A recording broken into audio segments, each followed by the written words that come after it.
Evening. Happy Easter. Hope everybody had a good one. Hope you got to spend some time with some family today. Gary Bailey, he stopped me a minute ago and he said, "Are you ready to go?" And I said, "Sure." 5 minutes, right? And he just mumbled something and walked off and called me a name. So I'm not sure I got enough prepared for this, but I'm going to try anyway, though. Thank you all for allowing me to speak tonight. I'm not a speaker, but this is not my norm at all, but I'm going to try to paint you a picture of the congregations that we support, and especially the one in Securus, and tell you about our trip.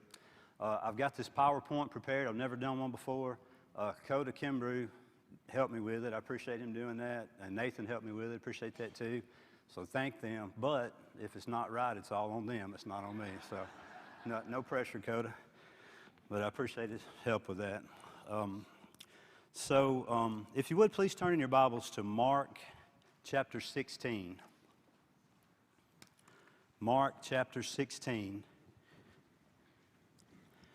And I won't have much Bible tonight. It's mostly just going over our trip, but I want to start off with this.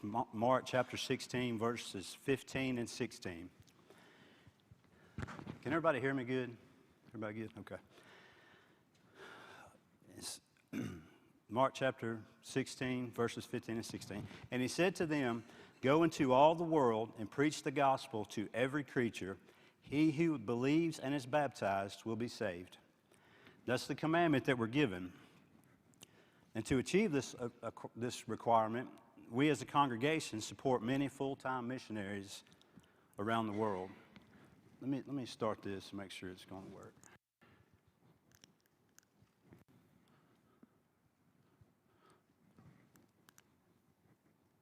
Come on. All right, if I don't have this is going to be very short.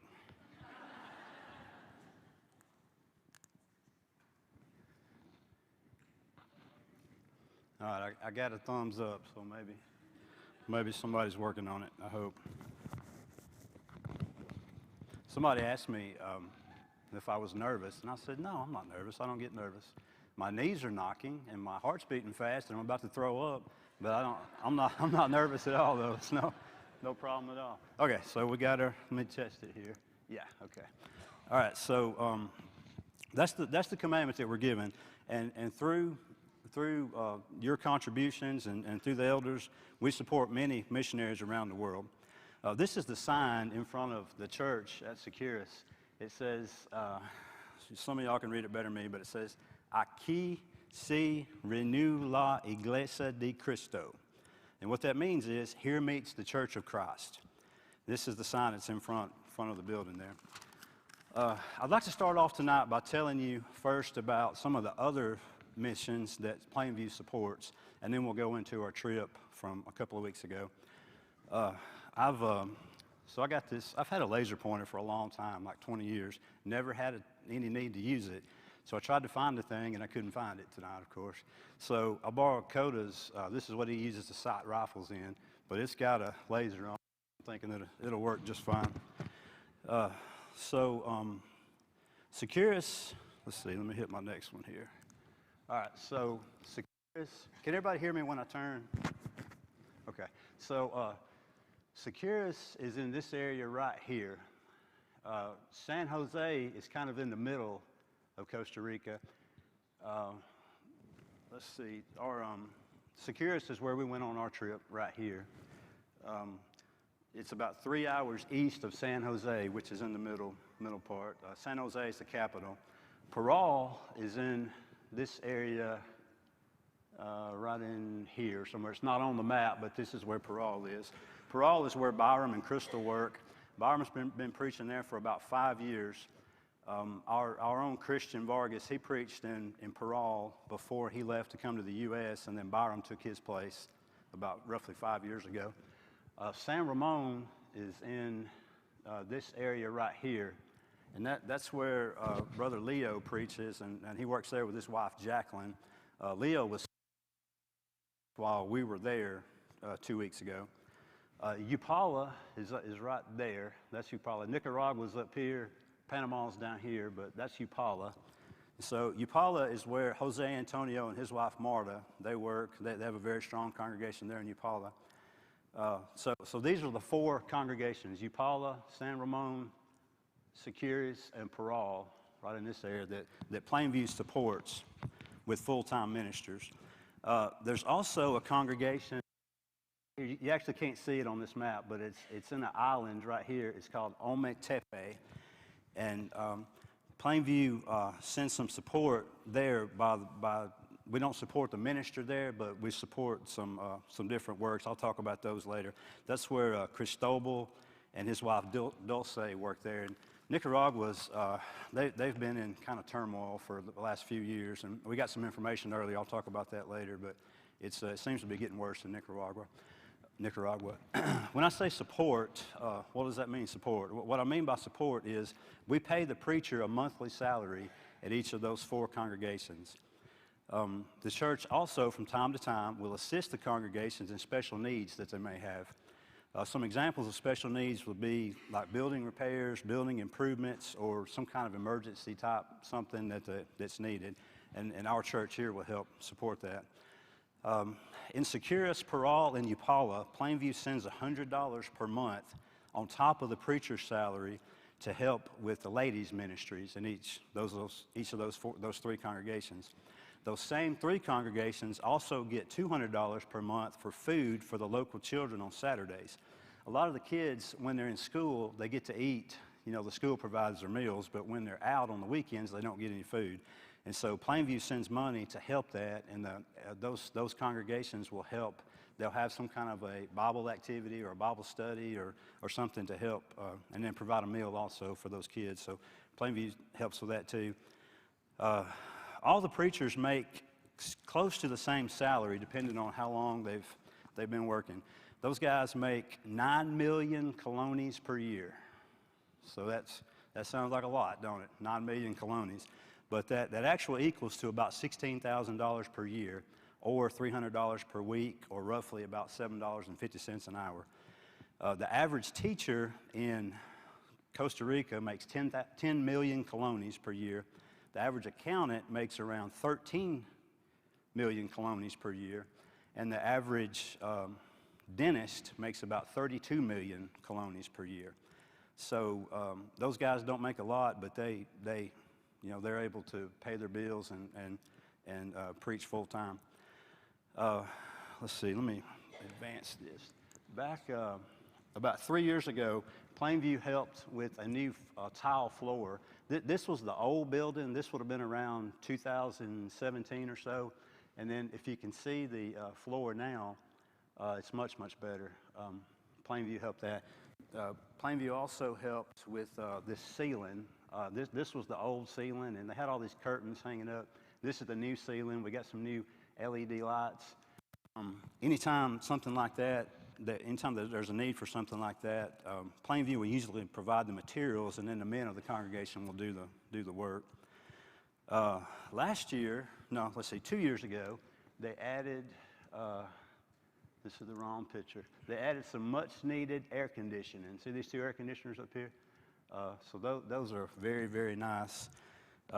It was only 90 degrees or so there, but man, it feels like it's 125 in Securus. It is hot there, hot. Unfortunately for us, they didn't get to run the air conditioners during the meeting, so we didn't get to use them any, and it was hot. But we did get to enjoy them on Sunday morning, so we did get to use the air conditioners a little bit.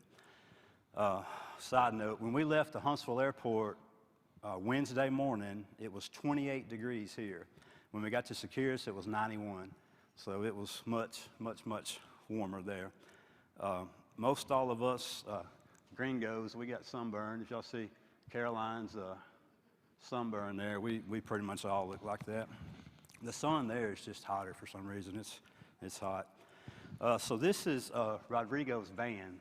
And the thing, I was looking at the picture earlier, it looks pretty nice right there. It's all shiny, but the van it's rough shape. It's got a lot of miles on it. It has a lot of problems, but you know it gets them around. They can make it with the van. Last year or 2 years ago, some of the back seats rusted out, fell down like it was bad. So we helped them out. We paid to have it fixed, and then they painted it also. So it's, you know, you heard of putting lipstick on a pig. That's kind of what we did. The van looks better, but it's a rough van. I'm not sure how many people are made to ride in that van, but man, we maxed it out every day. You know, we had 12 people in there, plus our translator, plus Rodrigo, plus all of our luggage, and dude, that thing was sitting on the axles every day. But it made it. You know, you spend a lot of time in the van between riding back and forth to the airport. And, any of you that have ridden in Costa Rica before, you know that them people, they drive like crazy. They are wide open, 90 miles an hour, weaving in and out, blowing the horn. Everybody blows the horn. I don't know why, but they just wear that horn out. When you're sitting in traffic, you got 2 feet between you, and a motorcycle will come zooming by you, and it's crazy. You just, if you have bad nerves, then you better take some kind of pill before you climb in a van at Securus, because it's rough. Most all of the members walk to service, but a small handful of them have their own vehicles. The 3 that have vehicles, they stop and pick up other members, and so they try to make it as easy. Rodrigo uses the van to pick up some of the older members that can't walk or don't have transportation, so the van gets used a lot in Securus. He also uses the van to go back and forth to San Ramon. Rodrigo teaches on Saturdays at the School of Preaching in San Ramon. It's a 3-hour drive, so he has to leave about 4 a.m. to get there about 7 when school starts, but he uses the van then to drive back and forth. Let's see, I'd also like to tell you about some of the other mission work that Plainview is involved in. Of course, the largest is the work in Costa Rica with the 4 congregations. We support a brother named Brother Ramsey that preaches in Korea. And I don't know if any of y'all have ever met him. I've never met him, but we've supported him for a long time. We support the Manuelita Orphanage in New Mexico. We send them $1,000 per month. And there's a brother down there, Brother Norman. He does a great job. Adam Ragland took a team down there about 2 weeks ago. Matter of fact, they were there while we were in Costa Rica, but he helped with some repairs that they needed on the building, and he also broke ground on a new building, but they do a very good work at Manuelita in New Mexico. You know, of course, we have the Christians Spanish ministry. That's a big ministry. There's a lot of, Plainview supports a lot of good works. Also, your donations through the gift cards for the Appalachian Mountain Kids, you know, we're still doing that every year. It used to be called the Shoebox Ministry, and that's a great work. Plainview also sends $200 per month to Ometepe Church in Nicaragua, and that helps feed the children. The same thing that we do with the 3 in Costa Rica. Plainview also, from time to time, supports other ministries or missionaries from, like, on a one-time basis when they, you know, we get letters and calls sometimes, and so a lot's going on around the world, and it's all because of, you know, the money that's given here by the people here at Plainview. Most of our budget comes from the 5th Sunday contribution. Also, there are several good families here at Plainview that donate money for specific things. A lot of times it goes to specific needs at Costa Rica, but there's a lot of people that donate their money for special things. If anybody has any specific questions about any of the missions that we support or budgets, then you can ask me or Jackie or Lisa or Donna anytime. We're all very, very happy and to talk about you know, the money that's spent or the work that's done. Just ask any of us anytime. If you're interested in going on a mission trip, then talk to any of the same people. The mission trips are a long ways from a vacation, but it's a very rewarding and encouraging trip. Recommend anybody that's interested in going. It's expensive to go for each person, and in a way to help, the church here at Plainview will pay for your tickets both there and back for your plane tickets. So that helps tremendously with the cost, but everything else is on you. So it's expensive. Also, side note, the tickets are only paid for if you're 16 years of age or older. But if that fits you and you'd like to go, then see one of us, and we're happy to talk to you about it. It's well worth it. All right, now, the trip to Securus. And I'm going to have to go through these fast. I was kidding about the 5 minutes. I've got like 2 hours worth of stuff here, so I'm gonna try to knock it out pretty quick. But so this is our team that went to Securus. It was a good number. There was 12 of us. We departed the building here at Plainview at 3:30 a.m., headed to the airport. It was on March the 15th. The 15th is special to me because it's Donna and I's anniversary. I really couldn't think of any better anniversary gift to Donna than having a TSA agent pat her down and search her at 4:30 in the morning on her anniversary. Thank you. You're welcome for that, babe. So our team makes up, Mr. Bobby and Miss Frances. They're the veterans. I understand they've made over 30 trips to Securus. Is that right? Somewhere in the 30, man. Bobby has. Frances made a bunch too. What's that? 24, 25. Okay, I added. I guess I'm not even a preacher, and I'm doing these preacher numbers already. But wow. So Bobby and Frances, they're the veterans. They know a lot about it. Jared Muirhead. Jared loves the people of Costa Rica, and the people love him. Jared, he has this way of just instantly connecting to people. He's a very, very good people person, and he's very helpful to be around. During our Bible studies, Jared's right there. He's a Bible student. They call him Senor Bean. I have no idea. That started before I got there, but you have to ask him. But they call him Senor Bean for some reason. Clay and Kayla have made several trips before. This was Caroline's first trip. Kayla and Clay both have a deep love for the congregation in Securus. Caroline, I showed you her picture a while ago. She had a good time. Brett, Bethany, and Bo Butner, are they here? They're not here tonight. That was their first trip. Donna and Joe and myself made up the last of our 12-person group. This was our fourth trip to Securus. Donna and I started working with the church in Securus in 2017 after we visited there the first time.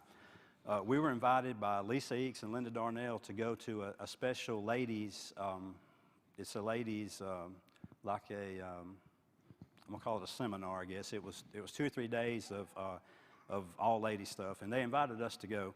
And Donna had actually been to Costa Rica before. She hadn't been to Securus, but that was my first trip to Securus, and we immediately fell in love with the congregation, and we were hooked.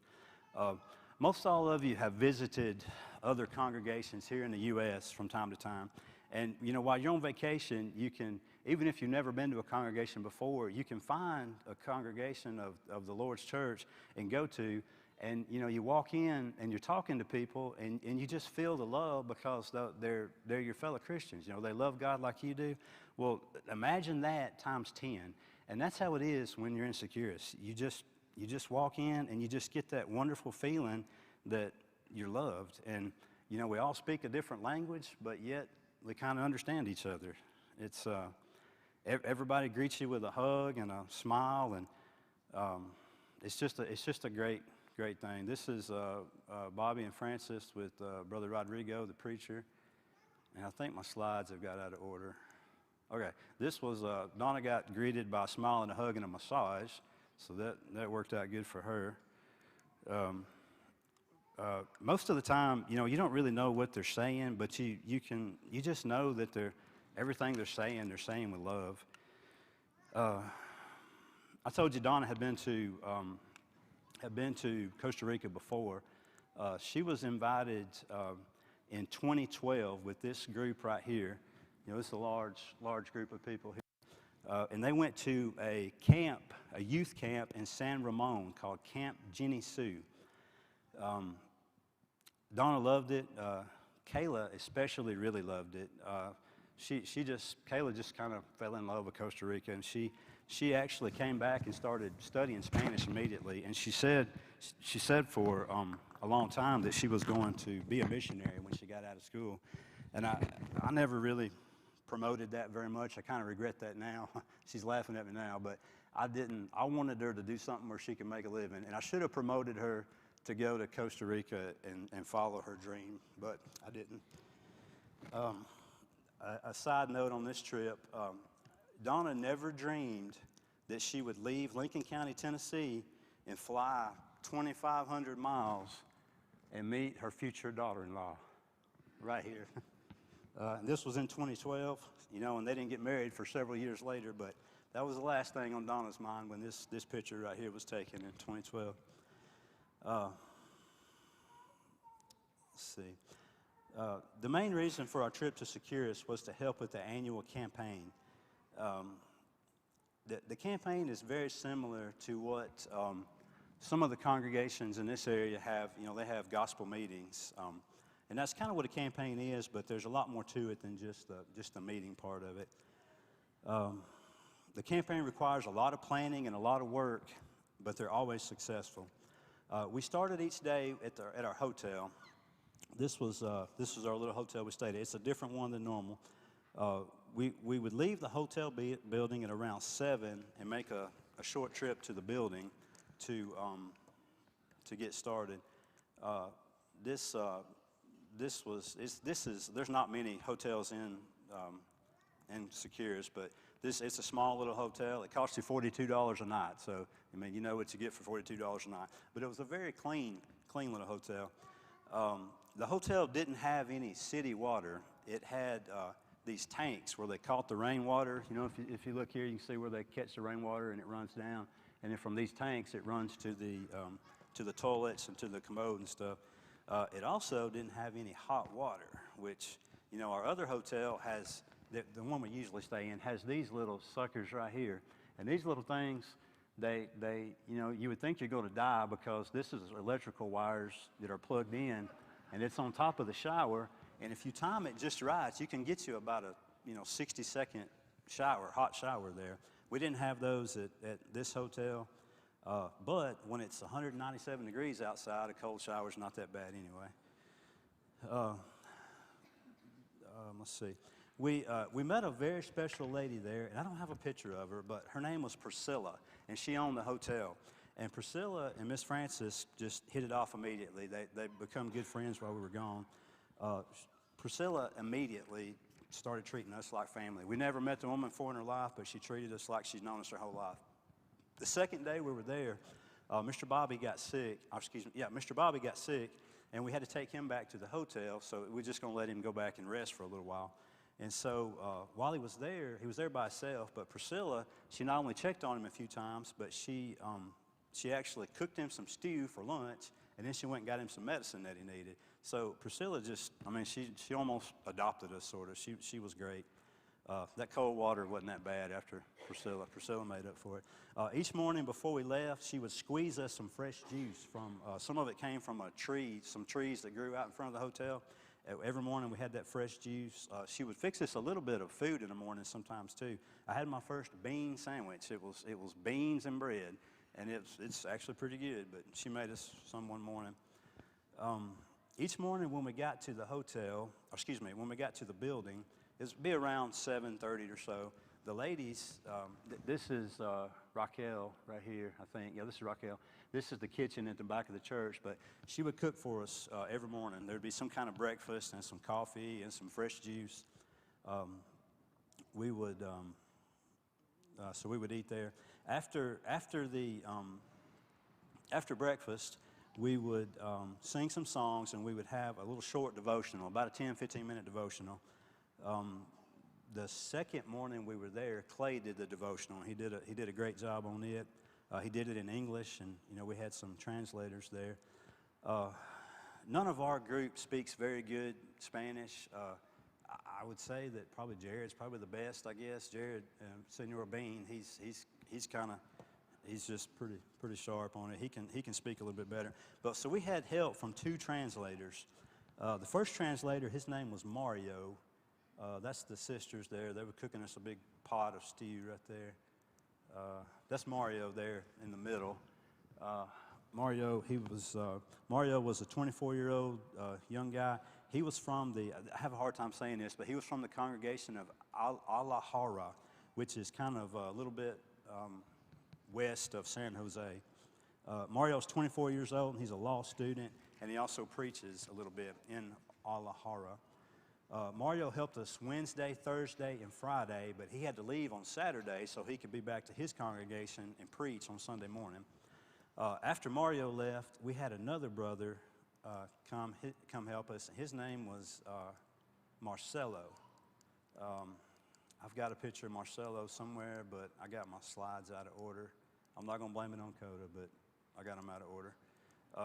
So Marcelo, he is the younger brother of Leoncio, and so he's quite a bit younger. He's about 10 years younger than Leo, but Marcelo, he helped us on Saturday. Marcelo had an interesting story. He works for Hewlett-Packard now, and he gets to travel to the U.S. some because he speaks really good English, and so they send him to the U.S. frequently. Before his career with Hewlett-Packard, he came to the U.S. for 7 years, and he worked here for 7 years as a waiter in a restaurant somewhere. And during that 7 years, he saved up enough money to buy himself a house and his mother a house back in Costa Rica. So he worked hard, saved his money, went back home, and then he got the job with Hewlett-Packard, and still works with them now. But Marcelo also translates. He goes around to a lot of different congregations helping brothers whenever he can. Both Mario and Marcelo were very helpful to us during our trip. On Saturday night, it was a time period when we didn't have a translator. I had a meeting with two of the brothers in Securus, and I needed a translator.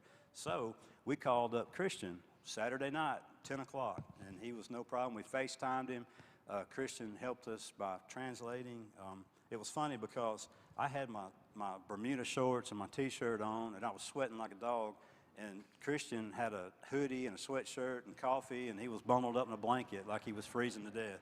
But you know, we were on the phone talking, he's translating, and two different extremes there. But Christian was happy to help with the translation.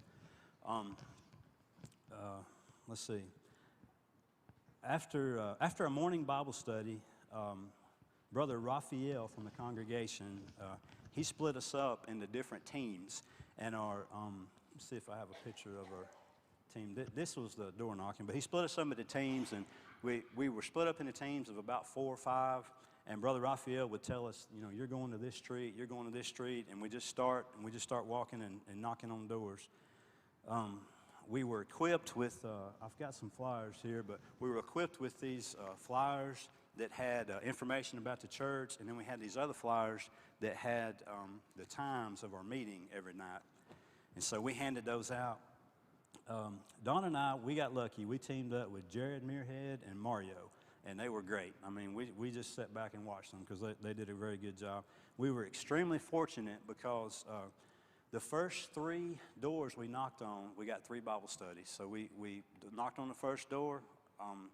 They don't always invite you in, but they will stand outside and talk to you. Like these brothers, that's what, this is one of the elders from Securus, but he was having a Bible study with this guy just right there in his front yard. And about half of them will do a Bible study. Some of them invite us in. On our particular team, the first 3 doors we knocked on, they all invited us in, and we had Bible studies with each one of them. Jared and Mario kind of led the Bible studies, and they did a great job. One of our first ones was these 2 ladies. Uh-oh.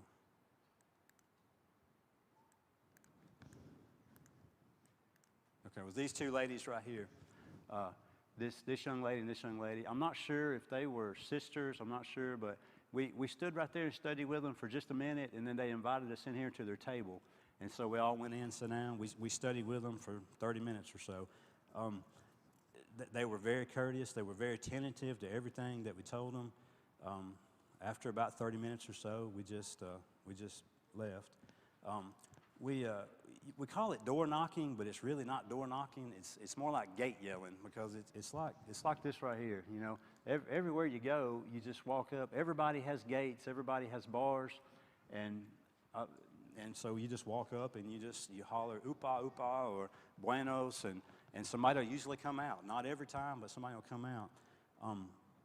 And the people are very polite, very courteous. Every once in a while, you'll find somebody that doesn't want us there, but I mean, 99 out of 100 want to listen to what you say. Every house has a fence around it. Everyone has a gate and bars over the windows. A lot of the women are at home during the day while the men are at work. And so a lot of the studies we did were with women and some of the older men. You can tell if somebody's at home by the gate. You know, if the padlock is on the outside, then they're usually gone. If it's on the inside, then they're at home most of the time. You can, everyone comes to the gate. Everybody's always courteous and polite, and you rarely ever have anybody. We had this one older gentleman. He was very kind. When we first sat down at his table, he said, "I was born a Catholic and I'll die a Catholic."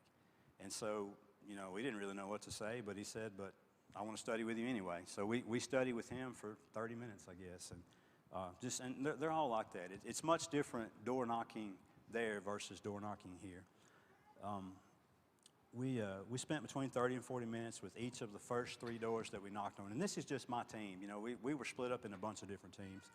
Around lunchtime every day, we'd go back to the church building where the ladies prepared us lunch. When they got finished with when the ladies get finished with breakfast, they immediately start washing dishes and they start cooking lunch. And then just as quick as they get through with lunch, they start washing dishes and they start cooking supper.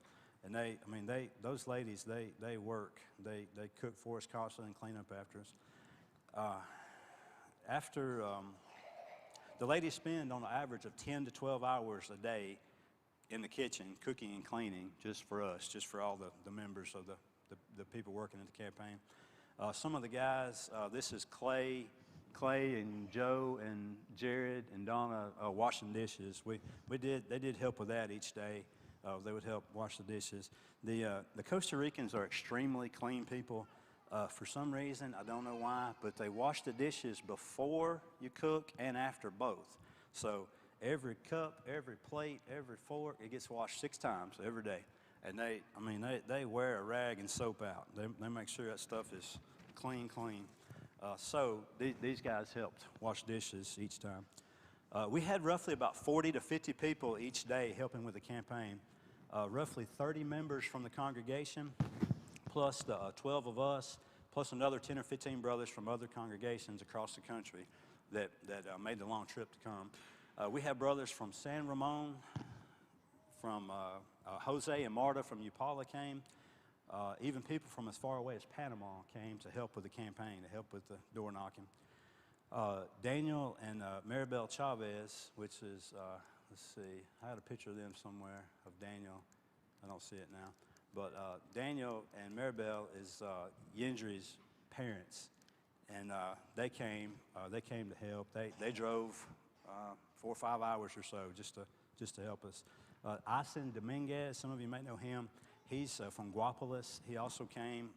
He's supported by the Meridianville Church of Christ. It's a Guapolis church. He came and helped. Each day the ladies cooked for everybody. You know, all 50 of us every day, 3 meals. After lunch, we go back out door knocking for a second time until about 5 p.m. Then we go back to the church building and eat supper prepared by the ladies again. One thing you need to know about Costa Rica is that they eat some beans and rice. You eat beans and rice 3 times a day, 7 days a week. And you know, sometimes they mix it up and you'll get like some white rice and brown beans and for breakfast, and then you might get maybe some yellow rice and black beans for lunch, and then maybe some rice with some meat in it for supper. But sometimes you get a little chicken too, but it's always delicious, and those ladies work very hard preparing those meals for us. You always get some fresh juice. They get all kinds of fresh juice for us all the time. It's always really good. The ladies work very hard, and they make delicious food. After supper each night, the meetings will begin around 6:30. We had a different speaker each night. This is, I hope this works. This is a video. This is Rodrigo preaching.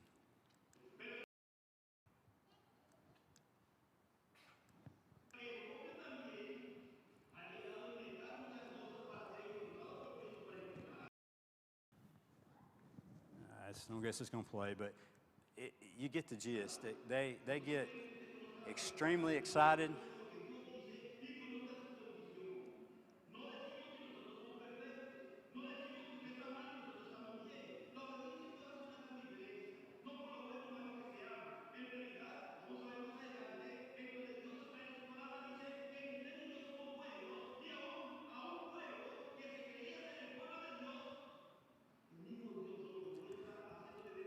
Rodrigo can do that all night long. He can go wide open. He can get loud.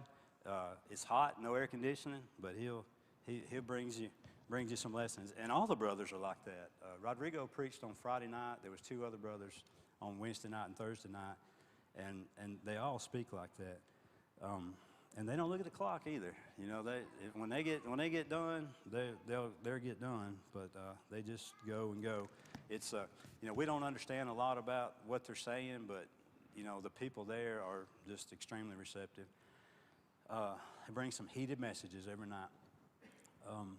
During the speaking every night, Donna took the kids to this little room in the back of the church, and this is kind of like their kids' classroom. And she had a bunch of games for them. They had Bible class. Kayla and Bethany helped each night with that. It was a little bitty room. There was a lot of kids in there, and it was hot in there. They were sweating every night, but the kids love it. Those kids, they all got glow sticks. You know, they love glow sticks. The kids just love Donna. Donna tells me if I'll smile more, they'll like me too. But I just don't have a smiling face. But they love her for some reason. The services were over around 8:30 or so each night, roughly, and we made the trip back to the hotel. One night, Priscilla had some brownies for us. About 9 o'clock at night, but we rolled in the van, and she came out with some brownies for us. These are all the different kids. That's Caroline and Bo in the middle there. They're all just staring at them in awe. But Donna did a good job. Kayla and Bethany helped a lot. So the next morning we're back out, or actually we'll go back to the hotel late. Priscilla had our brownies for us that night. The second evening of the campaign, we had a young lady named Hillary decide to get baptized. That's Daniel Chavez here. This is Yendry's father. This was one of the speakers from Panama. There's some of our rice and beans. We had some piece of chicken that night too. I'm trying to find the Hillary. Sorry, I got these out of order. It wasn't really Coda's fault. I was kidding about that. It was my fault. But somewhere, Hillary was a young girl. Hillary was probably 13, 14, 15 years old. She decided to get baptized the second day of the campaign. And so so Rodrigo baptized her. Let's see, here's Hillary right here. So Hillary's parents both worship at Securus, and so we were all tickled to death when she decided to get baptized. It takes about 4 hours to fill the baptistry up. And so Rodrigo, after he got through baptizing Hillary, he said, I'm not going to drain it just in case. And so, you know, I guess he was just confident, I guess. But that the entire congregation gathers around, and this is Hillary also getting baptized. This is just a little baptistry. It's up in the very front of the building.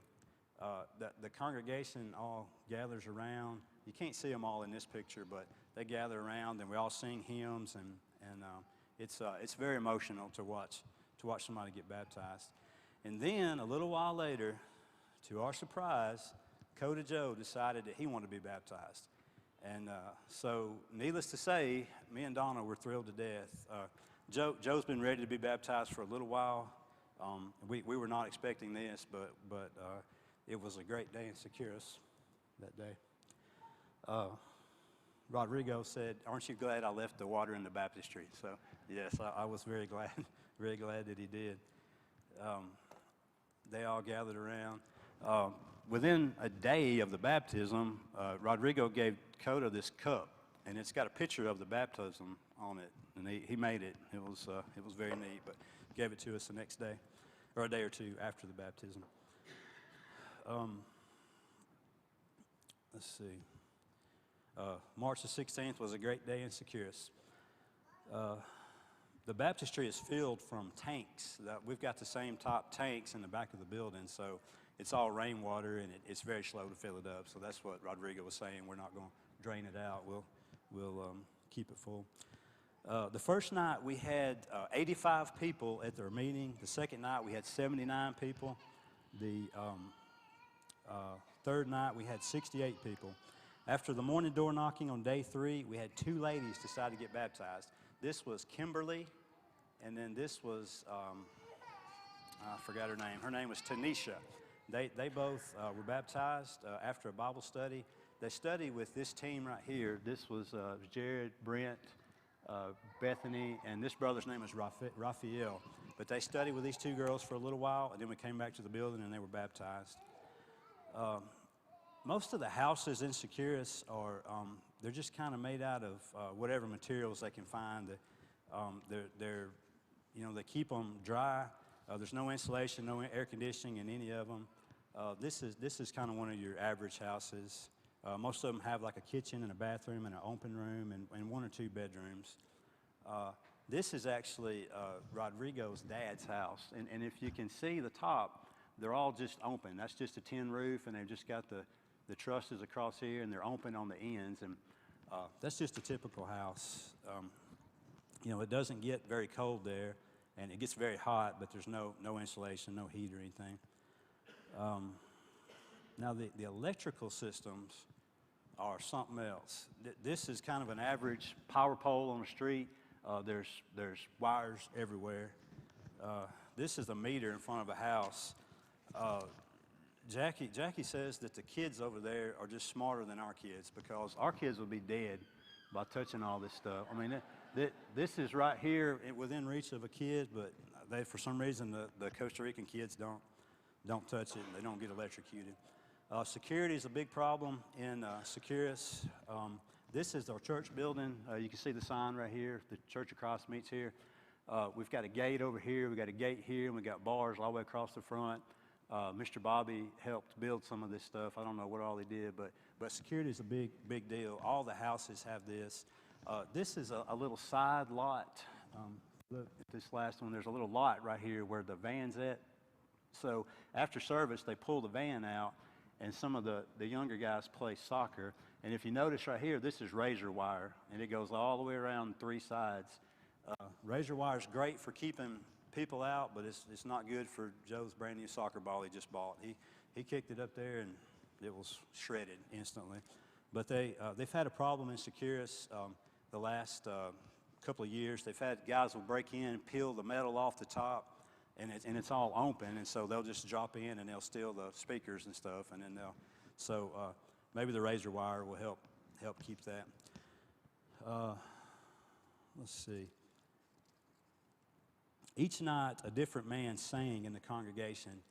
This is Beyoncio. He leads singing a lot. Some of us could kind of follow along. If you knew the tune, you could read the words up here. You could kind of follow along the singing. Once you figure out what the tune is, you can kind of keep up a little bit. I hope this works.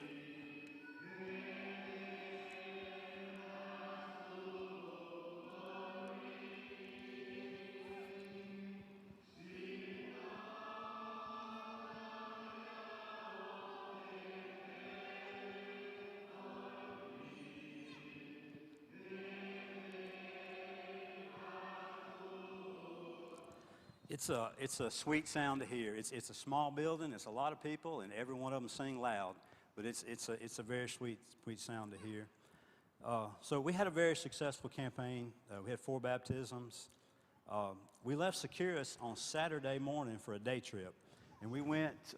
Securus is here. We drove about 30 minutes to this area right here where it says Matina, but the name of the town is Baton.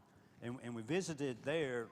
The people of Baton, there's about 8 Christians that live there, and they don't have a place to worship. So the church in Securus is, there's a brother there named Jesus, and Jesus is going to go to Baton 3 Sundays a month and preach. And then Rodrigo is going to preach the other day after he gets through preaching at Securus. So the church at Securus is they're thriving, doing good, but they're also trying to help by sending, by helping other areas like Baton with the church. The church at Baton hopes to hire a preacher and have their own meeting place one day soon. After we left Baton, we got to go to the beach. There's a beach in Limon, and we got to spend about 4 hours. It's about a 1-hour drive from Securus, but we got to spend about 4 hours on this beach. We had a nice, relaxing 4 hours there. The beaches of Limon are much different This is, cars just drive out here. These are big old, this is the port where they load and unload ships. And so it's not like the beaches that you see on TV in Costa Rica, but it's a very nice, very nice. We enjoyed it. We had a good time there. That's another picture. That's one of the big cargo ships, but we're out there just swimming around between the cargo ships. So it ain't the safest thing in the world, but we had a good time though. Let's see. Costa Rica exports a lot of bananas and pineapples from this port. So you see truck after truck after truck going out. This is actually a picture from another trip. This is not the last one, but it's the same place. Rodrigo, actually Brent and a couple other guys picked some coconuts, and Rodrigo cut them open for us, and we drank the juice out of them. But so we had a good day there at Saturday afternoon. Saturday night, we were invited to Rodrigo's father. His name is Raphael. He hosted us at his house. This is Raphael's house. Of course, we had beans and rice. I think we had some chicken too.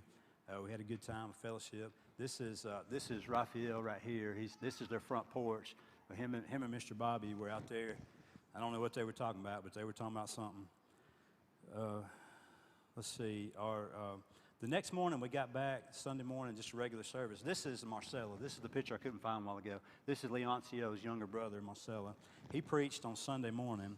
Then Clay taught our Bible class on Sunday morning. And this was not our translator. This was Mario, the first translator, but Marcelo actually translated for Clay this time when he was speaking.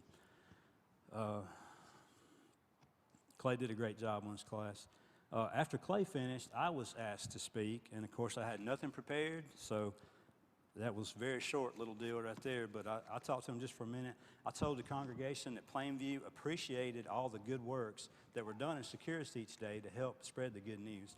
I also told them that Plainview prayed for them that Plainview prayed for them very regularly, and all the other brothers and sisters in Costa Rica also. The members constantly tell us how much they appreciate the financial support that Plainview gives them, but they especially appreciate our prayers even more. They also pray for us very frequently. While we're there, every prayer, they mention the brethren at Plainview, every prayer. Raquel invited us back to their house Sunday night, and so she cooked us this fish, this fried fish. Man, that stuff was good too. Beans, rice, plantain, and the fish. It was very, very good. That was the last of 15 meals, I think, that Raquel cooked for us. But let's see. Early on Monday morning, actually I missed some. This is at Rodrigo's house, and Rodrigo presented each one of us with one of these plaques.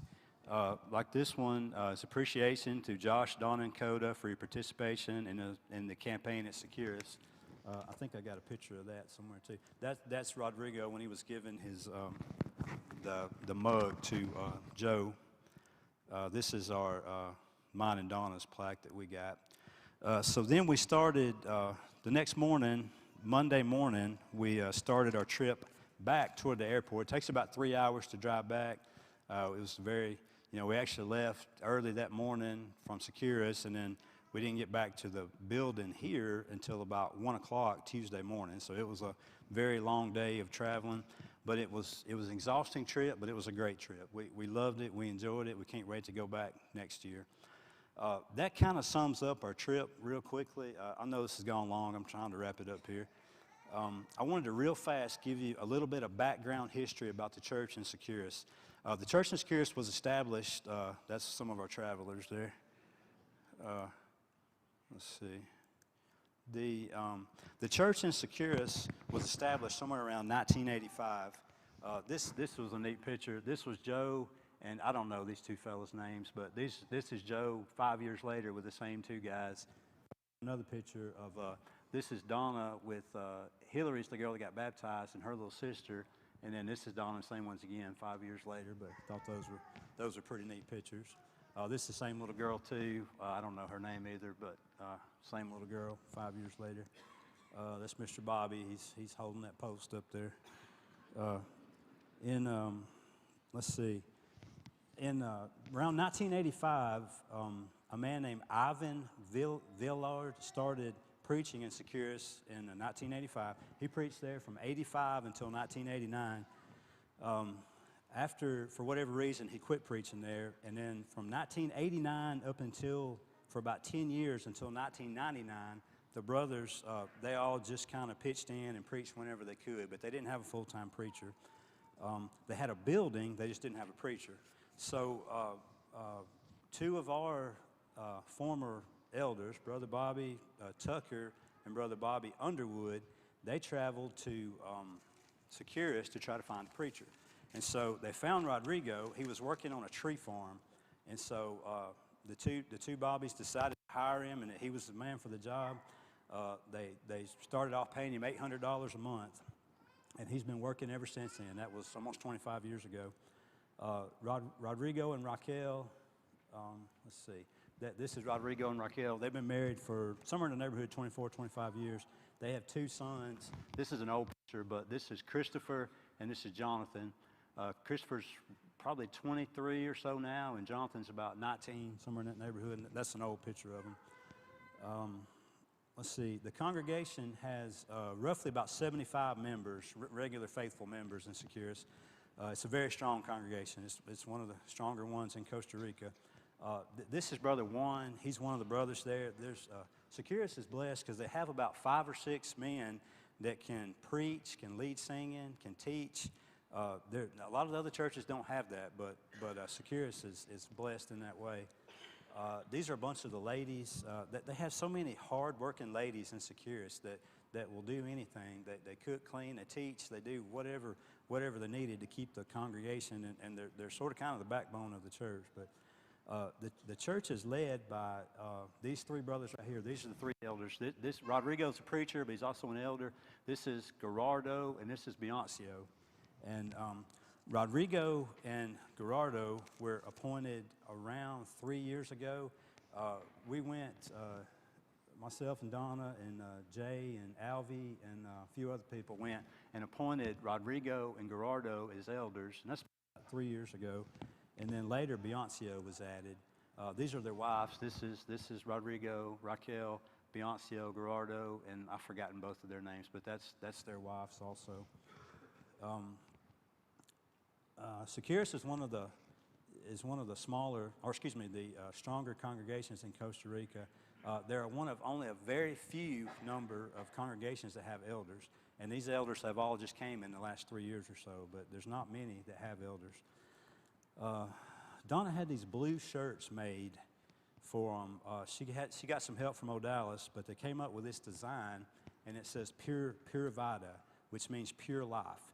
And pure life is kind of like a motto, you might say, for Costa Rica. It's kind of what you hear it a lot, you see it a lot on signs and things, but it's Pure Vida, it means pure life. When I first started tonight, I told you that the main reason for our trip was to help with the campaign, but really the main reason we go is to encourage the brothers there and the brethren. They live in a tough environment to where the Catholic Church has such a strong presence in Latin America. They really influence the government a lot, and it makes it very tough on them. Somewhere in the neighborhood of 80 to 90% of the Costa Ricans are from a Catholic background, and they're not what you call practicing Catholics, but when you talk to them about the Bible, they always say, "Well, I'm a Catholic," but they're not really practicing. The government makes it a hard task because the government is involved in everything. The government, with influence from the Catholic Church, makes our churches do things that other churches don't have to. They just make it hard. I mentioned earlier about all the political problems in Nicaragua. Jackie and Lisa just found out this morning, but the church there in Nicaragua they may not be able to meet anymore. They're trying to pass some kind of a law that basically says that you can't worship God unless you're a Catholic in public. And I'm kind of summing that up because I don't know much about it. Jackie and him could tell you more about it than I could, but if it goes through, then our church there they'll have to take their signs down. They'll have to move somewhere else and basically just worship privately hiding, basically. So they're in a tough environment, and that's Nicaragua. Costa Rica, it's not as bad, but the Catholic Church has a very strong holding in Costa Rica also, as well as Nicaragua. Let's see. The brethren are always very encouraged by our visits, and that's really the main reason for the visit is to, they can make it just fine on the campaigns without us, but for us, they call us North Americans. They're Americans, they're Central Americans, we're North Americans. North Americans, we kind of live cushy lives for the most part, and for us to leave our air conditions and come spend time with them, it's very encouraging for them, and they appreciate it. I hope that one day that the congregation there in Securus will realize how much they encourage us also. I hope they do. So I hope tonight that you understand a little bit more about the good works that go on in Securus. I hope that it painted a little bit of a picture and all the different things that we send money and support in different ways through your donations here at Plainview. I ask that you continue to keep all of our brothers and sisters in Costa Rica and Nicaragua, New Mexico, Korea, the Spanish ministry right next door. I ask that you help keep all of them in your prayers. If you want to get involved real easy, get with Christian. Christian has a hard task. Christian would love to have anybody that would be willing to preach, lead songs. If you just come and lead a prayer for him, that's one thing that he didn't have to do every Sunday. So if you want to get involved here locally easily, get with Christian. He'll put you to work right away. Sometimes I'm sorry, I lost my place. Sometimes, like the people in Nicaragua, Costa Rica, we need encouragement too. So if tonight you could use the prayers of the church to maybe help you get your pure vita or get your pure life back, then come now as we stand together and sing.